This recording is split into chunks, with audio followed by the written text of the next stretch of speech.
subhanAllah, this dip is absolutely amazing. Has pistachio, feta cheese, a little bit of yogurt, garlic, dill, cilantro, lemon zest, lemon juice.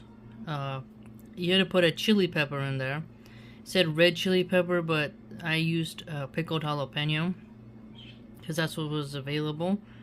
And man, it's absolutely stunning. The pistachios with the feta cheese and dill is such an amazing combination. This Persian cookbook really is quite fantastic. Goes so well as a dip for lavash bread or pita bread.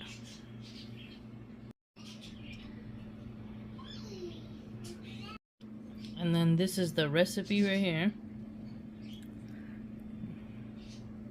Absolutely amazing. I think you'll like it very much.